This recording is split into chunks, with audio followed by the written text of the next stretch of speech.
போது you get some basic informations. இது வந்து உங்களுக்கு ஹண்ட் பண்ணுறதுக்கு ஒரு ஒன் மோர் அடிஷ்னல் இதுவாக இருக்கும். இப்போ நான் வந்து இது ரெகுலராக யூஸ் பண்ணிகிட்ருக்கேன். இப்போ என்ன கேட்டிங்கன்னா ஹண்ட் பண்ணும்போது if I want to learn some new சிவிஸ்னால் இது ஆட்டோமேட்டிக்காக அப் டு டேட்டாக பண்ணிக்கும். ஸோ அதுலேருந்து நான் எடுத்துப்பேன்.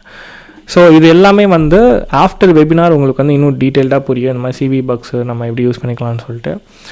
யா, so finally one more thing, we are running e learning platform. Of course இதில் நிறைய பேருக்கு தெரிஞ்சிருக்கும். ஓகே, கேப்டல்செக் யூனிவர்சிட்டின்னு சொல்லிட்டு ஒரு இ-லேர்னிங் பிளாட்ஃபார்ம் ஒன்று ரன் பண்ணிகிட்ருக்கோம். ஸோ இதில் வந்து A to Z cyber security பற்றி ரொம்ப அட்வான்ஸ் கான்செப்ட்ஸ் எல்லாமே வந்து தமிழில், முக்கியமாக வந்து தமிழில் ரொம்ப ஈஸியாக புரிகிற மாதிரி சொல்லிக் கொடுக்குறோம். இதில் இருக்கிற curriculum and way of teaching எல்லாமே பார்த்திங்கன்னா கொஞ்சம் டிஃப்ரெண்ட்டாக இருக்கும். அது எப்படின்னா லைக் நார்மலாக ஒரு பிபிடி வச்சு எடுக்காமல் ஒரு ஜென்ரலாக நம்ம வந்து ஒரு ஃப்ரெண்ட்லி வேல எப்படி அப்ரோச் பண்ணி சொல்லிக் கொடுக்குறது அந்த மாதிரி தான் வந்து இதில் எடுத்திருக்கோம். முக்கியமாக வந்து ஃபுல்லாக ப்ராக்டிக்கலாக